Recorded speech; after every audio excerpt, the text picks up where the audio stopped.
Hello বন্ধুরা, কেমন আছো? আশা করি ভালো আছো, সুস্থ আছো, সাবধানে আছো। আমি খুব ভালো আছি। সকাল থেকে একটা ভিডিও দেখলাম, সে ভিডিওটা করব করে করিনি, কারণ মন থেকে সায় দেয়, জানো তো। কিন্তু যাকে ভালোবাসি সে যদি ভুল করে, একটু থমকিয়ে যাই আমরা বারবার। তো যার হয়ে সাপোর্ট করেছিলাম তাকে একটু বকা দিতে বা তার ভুল ধরতে, তার ভুল আহ, মানে সবার সামনে তুলে ধরতে না নিজেরও খারাপ লাগে। সত্যি খারাপ লাগে নিজের, যে এই মানুষটাকে সাপোর্ট করেছিলাম। কিন্তু তার আর তার বউয়ের, হ্যাঁ আমি অবশ্যই সন্দীপকে নিয়ে বলছি, তার আর তার বউয়ের একটু ডিফারেন্স। সেটা হচ্ছে তার বউ স্বামী সন্তান সংসার ছেড়ে বেরিয়ে গেছে পরকীয়ার জন্য। কিন্তু সন্দীপ বউ বেরিয়ে যাওয়ার পরে 1-1.5 বছরের মাথায় সে, শোনা যাচ্ছে বা কিছু কিছু জায়গায় মানে বলে না আভাস পাওয়া, সেরকম টাইপের বোঝা যাচ্ছে যে হ্যাঁ সেও পরকীয়া করছে। সন্দীপ আর সন্দীপের মধ্যে, এই বউয়ের মধ্যে এটাই পার্থক্য। কিন্তু জাতি জাতিকল না জাতিকলে বিষয় হচ্ছে তার এই ছেলে আর সংসার। কারণ সন্দীপের বউকে বা বউ অনেক সময় বলেছিল যে শাশুড়িকে নিয়ে সংসার করতে হবে না, শ্বশুরমশাই আমাদের সঙ্গে থাকুক, কিন্তু শাশুড়িকে নিয়ে সংসার করতে হবে না। মানে শাশুড়ির প্রতি বৌমার যে বিতৃষ্ণা চলে এসেছিল, সেটা থেকে অনেক কিছু প্রুভ করেছিল, অনেক কিছু বলেছিল। সেই সময় মেয়ে বলতে সন্দীপের দিদি ঢাল হয়ে না দাঁড়ালেও সন্দীপ কিন্তু মা বাবার পাশে সন্তানকে কোলে নিয়ে ঢাল হয়ে দাঁড়িয়েছিল, যে আমার মা বাবাকে কেউ কিছু বলবে না, প্রমাণ করে দিবে, সময় প্রমাণ বলবে বা এরকম কথা দিয়ে মানুষকে বুঝিয়েছিল। বা দেখেছিলাম সে ঝড়ের আঁচটুকু লাগতে দিত না মা বাবাকে। এই জন্যই কিন্তু ধবলার সঙ্গে তার মতবিরোধ হতো। ধবলা চাইতো না তার শাশুড়ি তাদের ভেতরে থাকুক। বলতে গরমের সময় ধবলাতে একটা এসি ছিল, সেহেতু শাশুড়ি সুতো বলে তোমার সন্দীপের সঙ্গে ঝামেলা চলতো। বা শাশুড়িকে বলেও ছিল যে স্বামী স্ত্রী মাঝে সয় হ্যান ত্যান অনেক কিছু বলেছিল, এগুলো তোমরাও জানো বা আমরাও জানি। তখন একটা ছেলে মায়ের হয়ে যখন আহ, বলতো না, তখন ভালো লাগতো। বা আমরাও বলেছিলাম যে আমরা অনেক কিছু শিখছি বা অনেক কিছু দেখছি, বা আগামী প্রজন্ম যারা বাচ্চা বাচ্চা তারাও দেখছে যে মায়ের সঙ্গে ছেলের কিভাবে বন্ডিং, খাওয়া দাওয়া বলো, সব কিছু, ঘুরতে যাওয়া বলো। বাবাকে আগে খেতে দিয়ে দিত, কিন্তু মা আর ছেলেকেও খাইয়ে দিত আগে, কিন্তু মা আর ছেলে একসঙ্গে বসে খেত। কোথাও পাতা কাটতে যাচ্ছে, কোথাও কচুর ডাল কাটতে যাচ্ছে, কোথাও শাক তুলতে যাচ্ছে, সব কিন্তু মা আর ছেলে মিলে। রাত্রি 12টা 1টা বাজে তবুও কিন্তু সেভিং করে যে ছেলে শুতো, মানে দাড়ি একদম অসহ্য তার, সেই দাড়ি তার কখন যেন খুব প্রিয় হয়ে গেল। যে মা বাবার জন্য তোমার লড়াই করেছে বউয়ের সঙ্গে, যে মা বাবার জন্য লড়াই করেছে বউয়ের সঙ্গে, সেই মা বাবাও যেন কোথায় না জানি একটু দূর হয়ে গেছে, অনেকটাই দূর হয়ে গেছে। সন্দীপের মায়ের সঙ্গে যে বন্ডিংটা এখন দেখা যায়, সেটা হচ্ছে ক্যামেরার জন্য বা কন্টেন্টের জন্য যতটা দেখানো ততটাই দেখায়।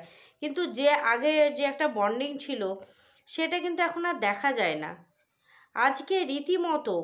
আর আরেকটা কথা বলি, সন্দীপ যে এই যে ঘুরতে গেল, আমি ভাবছিলাম এ কোথায় যাচ্ছে, কোথায় যাচ্ছে, কে আছে পাশে, কে পিছনে আছে, কে সামনে আছে, আমি সেটা ধরছি না, যে যাচ্ছে কোথায়। বারবার কিন্তু একই কথা বলছে, আমাদের ঢুকতে দিল না, আমাদের চা খেয়ে খাওয়া হয়ে গেল, আমরা যাচ্ছি, আমরা আমরা আমরা। তাহলে ধবলা যদি আমরা বলে, আমরা যদি প্রতিটা মানুষ তাকে ছেঁকে ধরি যে আমরাটাকে, আমরাটা মানেই ফোকলা, আমরাটা মানেই আমরাটা মানেই ও। এই কদিন আগেও বান্ধবীর কথা বলেছে, বান্ধবীকে যেহেতু দেখায়নি, ওই হাত দেখা গেছে একটা ছেলের, তবু কিন্তু ওই পক্ষের দালাল তবুও বলেছে যে এমন বান্ধবী যে দেখাতে পারিসনি, এটা ছেলেই ছিল। তাহলে আমরা কেন পারি না? আর আমি তো বিশেষ করি যার সন্দীপের হয়ে মানে ঝগড়া করতে হলেও করব, আবার যদি সন্দীপের হয়ে বলতে হয় তবু বলবো। কে পিছনে ছিল সেটা আমি দেখিনি, যেহেতু সেটা আমি বলতে পারছি না। কিন্তু এই যে সন্দীপ আমরা আমরা আমরা অনেকবার বলেছে। দ্বিতীয়ত হচ্ছে বজরংবলীর পুজো। দেখো, মানুষ ভুল হতেই পারে, মানুষ ভুল হতেই পারে, কিন্তু এরকম ভুল কিন্তু সচরাচর হয়নি এখন পর্যন্ত। এত কোর্টের ডেট পড়েছে, এত টেনশনে ছিল, এত তোমার আহ, যে ওই যে একটা ডেট দিয়েছিল না, কতবার গেল, তবু কিন্তু বাইরে দই খেয়ে বা চা খেয়ে বা কোল্ড ড্রিঙ্কস খেয়ে এভাবে কিন্তু দিন কাটিয়েছে। ঘরে থেকে খেয়ে বেরিয়েছে, আবারও সে বাইরে কারোর বাড়ি বা ঘরে এসে সে কিন্তু খাবার খেয়েছে, সে কিন্তু বাইরে খাবার খায়নি। কিন্তু এমন কি হচ্ছে যে অনেক কিছুই কিন্তু পাল্টেই যাচ্ছে, সেটা হচ্ছে সন্দীপের বজরংবলী পুজো। সে ঘরে থাকলে, আমি বাইরের কথা বলছি না, সে ঘরে থাকলে বজরংবলী পুজো বলো, লাড্ডু আনা বলো, তোমার ঠাকুরকে মালা পরানো বলো, যে গেটের ওপরে বজরংবলী আছে তাকে মালা পরানো, জবার মালা পরানো বলো, প্রত্যেকটা জিনিস কিন্তু সন্দীপ আমাদেরকে দেখিয়েছে। হ্যাঁ, সন্দীপ দায়বদ্ধ না যে আমাদেরকে দেখিয়েই যেতে হবে, কিন্তু ওই যে বললাম মিস্টেক, কিছু কিছু হচ্ছে, তখনই কিন্তু সন্দেহর কাঠিটা কিন্তু তীর হয়ে ওর দিকে ছুটে যাচ্ছে। বজরংবলীর আগের সপ্তাহে পুজো করলো না, দেখালো না, এই সপ্তাহে কি হলো, মাছ খেয়ে নিল।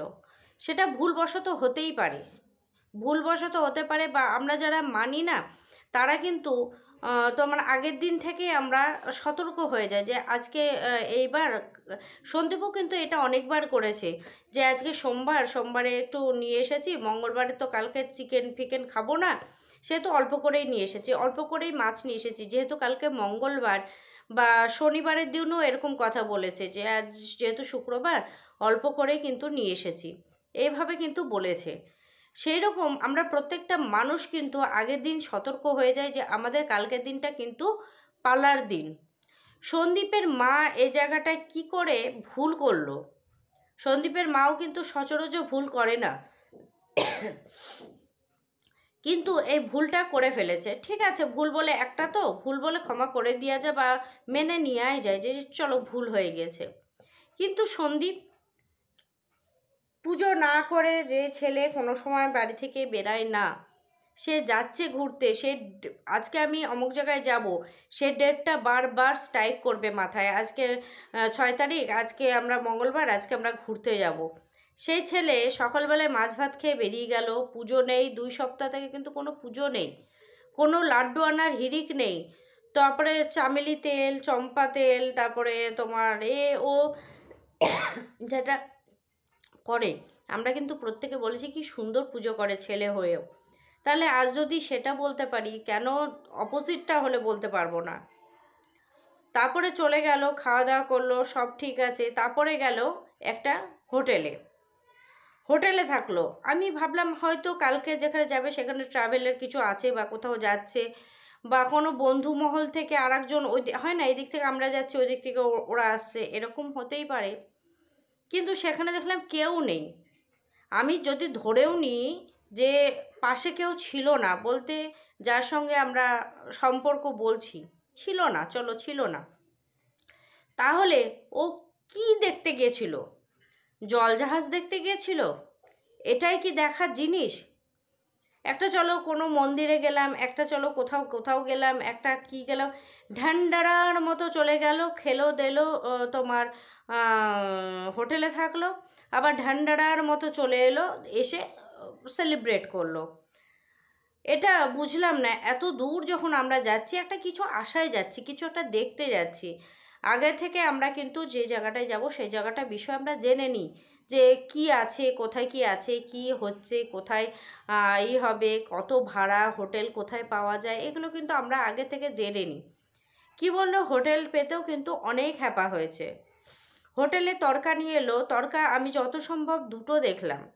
কার জন্য? একটা তরকারি ঠিক আছে, এনাফ, সারাদিন ট্রাভেল করার পর অত খাওয়া যায় না মানুষের, একটা তরকারি এনাফ, সেখানে দুটো তরকা, রুমালি রুটি, খাওয়া দাওয়া হলো, খেয়ে দিয়ে তোমার আবারও সকালবেলা উঠে ছুটলো কোথায়? বাড়ির উদ্দেশ্যে। বাড়িতে যখন ঢুকলো, না ছেলে খুশি, না বাবা খুশি, না মা খুশি, মা যে কেক নিয়ে এলো, সন্দীপ কিছু খাবার নিয়ে এলে বা সন্দীপ একটা ব্যাগ নিয়ে এলেও যে মা ছুটে যায় ব্যাগটা ধরার জন্য, এটা অনেকের নেশা বলতে পারো। যেটা হচ্ছে আমার ছিল। বাবার বাড়িতে ছিলাম তখনও তাই, কেউ বাজার করে নিয়ে আসলে দৌড় মেরে যেতাম ব্যাগটা দেখার জন্য, বা মা মামার বাড়ি মাসির বাড়ি থেকে আসুক বা যেখান থেকে আসুক না কেন দৌড় মেরে যেতাম কি নিয়ে এসেছে ব্যাগের ভেতরে। এখনও হয়ে গেছি, বুড়ো হয়ে গেছি, তবুও কোথাও থেকে এলে আগে ব্যাগটা দেখি। বা তোমার শ্বশুরবাড়িতে গিয়েছিলাম তখনও তাই, শ্বশুরমশাই যখন বাজার করতে যেতেন, এখন আর পারে না, প্যারালাইসিস হয়েছে, তো তখন তোমার দৌড় মেরে যেতাম সাইকেলটা, শ্বশুর যখন মানে আমাদের বাড়িটা একটু ঢাল আছে নামার সময়, ওখান থেকে কলিং বেল বাজাতো সাইকেলে, আমরা বুঝতে পারতাম বাড়ির লোক যে আসছে বাবা। আমি কিন্তু গেটটা দৌড় মেরে গিয়ে খুলে আগে ব্যাগটা নিয়ে ঘরে আসতাম, তারপরে দেখতাম কি কি নিয়ে এসেছে। এখনও বুড়ো হয়ে গেছি, এখনও কিন্তু ওই ব্যাগ দেখার নেশাটা কিন্তু ভাই আমার আছে। কার কার আছে অন্তত যারা দেখছো তারা কমেন্ট করো, এই বুড়ো হয়ে যাওয়ার পরেও এখনও কিন্তু নেশাটা আছে। তো সন্দীপের মায়েরও সেরকম আছে, কিছু নিয়ে আসার পরে কিন্তু যখন ছেলে ঢালে বা পারে তখন কিন্তু সন্দীপের মায়ের কাছেই ঢালে। কিন্তু কাকিমার মুখটা কিন্তু কেকটা যখন নিয়ে আসলো, কিষাণুকে যখন দেখাচ্ছিল সন্দীপ যে দেখো কী এনেছি, কাকিমা কিন্তু একবার মুখ ফিরিয়েও দেখলো না ছেলের দিকে যে কি এনেছে। বা কেক কাটার সময় কাকিমা কিন্তু পাশে বসে থাকে, এবার কিন্তু কিচ্ছু দেখলাম না, দাদুকে ঠাম্মিকে কেকটা কাটলো দিয়ে আসলো, ব্যাস। সংসারে যে একটা কি বলবো অভাব ছিল কিন্তু শান্তি ছিল। কিসের অভাব? বৌমার অভাব, যে বাচ্চাটার মা নেই বা বাচ্চার বাড়িতে একটা বলে না যে লক্ষ্মী নেই কিন্তু সব আছে, শান্তি ছিল। এখন কি হয়েছে বলো তো, মানে বাড়িতে একটা দ্বন্দ্ব শুরু হয়ে গেছে, মুখ দেখলেও মানুষের বোঝা যায়। সন্দীপ করতেই পারে, কেন করবে না? বউ চলে গেছে, বউ যদি ছেড়ে চলে যেতে পারে ও কেন করবে না? আজ আমরা হলেও আমিও বলবো যে কেন করবে না, অবশ্যই করবে, তবে সময় বিশেষে, সময় বিশেষে, মানুষ বিশেষে। হ্যাঁ করছো তুমি, ঠিক আছে, তোমার যদি এখন 10 বছর তোমার ডিভোর্স না হয় বা ঝুলে থাকে, তাই বলে কি তুমি মনের মানুষকে খুঁজে পেলে তুমি প্রেম করবে না বা কথা বলবে না বা দেখা করবে না? এটা কোনো কথা হলো না, অবশ্যই করবে। কিন্তু তোমার মানুষটা ভালো হওয়া চাই। এই মানুষটা ভালো না গো, মানে তার তার মুখটা দেখে বোঝা যায় যে এ না পুরো ফাঁসিয়ে দিবে ছেলেটাকে। এখন হয়তো মোহে, মানে বলে না একবার চাট পেয়ে গেলে মানুষ বুঝে যায়, সেরকম হচ্ছে। ওকে না টোপ দিয়ে দিয়ে দিয়ে দিয়ে মাথায় হাত গুলিয়ে গুলিয়ে গুলিয়ে গুলিয়ে সন্দীপের মানে সব যখন শেষ হয়ে যাবে তখন সন্দীপ হাউমাউ করে যখন একবার কেঁদেছিল যে ফিরে এসো ফিরে এসো ফিরে এসো, বা আমাকে ফাঁসিয়ে দিয়েছে বা কোর্টে যেতে বলেছে, উকিলের কাছে যেতে বলেছে, হ্যান ত্যান, এবার কেঁদেছিল না, আবারও কাঁদবে, পরিষ্কার দেখা যাচ্ছে। কারণ ও এখন চোখে শস্যর ফুল দেখছে, ও বুঝতে পারছে না, হয়তো মায়েরাও বোঝানোর চেষ্টা করছে, কিন্তু এই মেয়েটি যা ধূর্তর, যে মেয়েটি ধূর্তর সেই মেয়েটি নিশ্চয়ই অনেক কিছু প্রুফ রাখবে। ছুঁচ হয়ে ঢুকেছে, আমি কিছু করব না, আমি শুধু তোমার পায়ের তলে থাকবো, এইরকম একটা ব্যাপার, কিন্তু ফাল হয়ে বেরিয়ে যাবে। চাতি কলে পিষবে কে জানো? জাতি কলে, চাতি কলে না, জাতি কলে। সেটা হচ্ছে বাচ্চাটা, মা, বাবা, এই তিনটে মানুষ না দাঁতের পুড়ে বসে থাকবে, আর কিচ্ছু না। কারণ সোশ্যাল মিডিয়াতে তো তারা এসে বলতে পারবে না, কারণ ছেলের জিনিস, ছেলে যতই খারাপ হোক তো তবু যেন ছেলে থাকে দুধে ভাতে, এটুকুই আমরা মায়েরা চাই। সেরকম কাকিমাও চাইবে যে ছেলের চ্যানেল, ছেলে যদি একটু কিছু ভুল হয় দর্শক ছেঁকে ধরবে। কিন্তু কাকিমার কি না পেল মেয়ের কাছে ভালোবাসা, না পেল বাবার বাড়ির কাছে ভালোবাসা, না পেল এই ছেলের কাছে ভালোবাসা। বৌমাটা ছিল, বৌমাটাও কিন্তু এই পরকীয়া করে, এই করেছে ওই করেছে, মুখ পুড়িয়ে দিবে বলেছে, তোমার আমাকে খেতে দিত না বলেছে, এরকম অনেক কিছু বলে বেরিয়ে গেছে, তার ওপরে মাথায় একটা দোষের বোঝা চাপিয়ে দিয়ে বেরিয়ে গেছে। ছিল শেষে কে? ছেলে। আমরা অনেক বলেছি যে মেয়ে বোঝেনি তো কি হয়েছে, ছেলেতে বুঝেছে। ছেলে মায়ের পাশে ঢাল হয়ে দাঁড়িয়েছে, মায়ের কি লাগবে, কোথায় লাগবে, ব্লাউজ কত, মানে ব্লাউজ বানাতে যাওয়া, তোমার ক্রিম নিয়ে এসে দেওয়া। এমনকি সন্দীপকে দেখেছি আমরা, মাথার গার্ডার থেকে শুরু করে কাকিমার টিপ ক্লিপ সব নিয়ে এসে দিতে, এমনকি মাথার হেয়ার কালারটাও কিন্তু সন্দীপ নিয়ে এসে দিয়েছে। এতটাই কিন্তু সন্দীপের সঙ্গে সন্দীপের মার বন্ডিং ছিল একদম বন্ধুর মতো।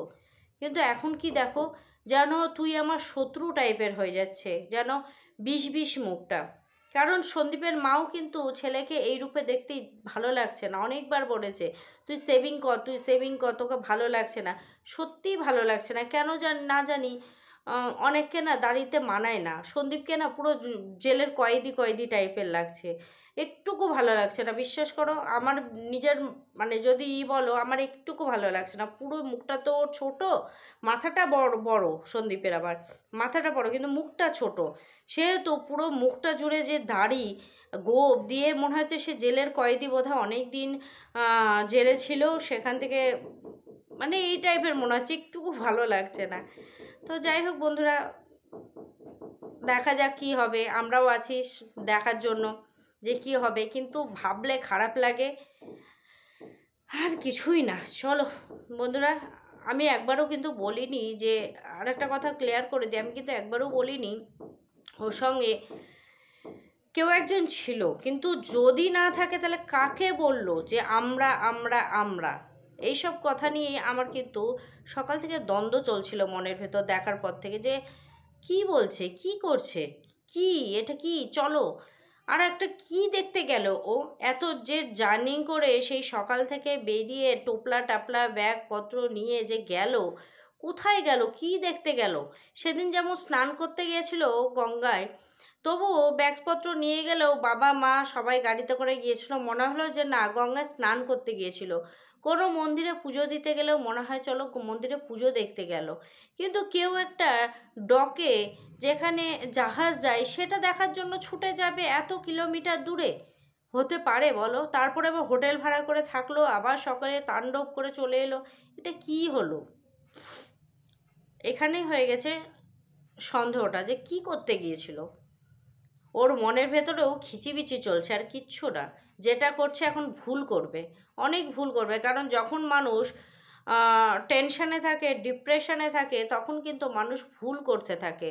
আর এই মেয়েটি এত ধূর্তর, মানে কখন আমি খাঁচা থেকে বেরিয়ে আসব সেটা ভাবছে। মানে ওর ঢাকুরচুরু পছন্দ হচ্ছে না। কারণ কারণ সেলিব্রিটি তো একটা ভালো মানুষ, যখন একটা কথা বলি, যেমন তুমি দেখবে পাড়ায় যদি একটা ভালো জামাই ঢোকে না, শাশুড়ির গর্ব হয় বা বাড়ির লোকের গর্ব হয়, আমার জামাই আসবে, আমার জামাই খাবে, আমার জামাই এটা করবে, আমার জামাই।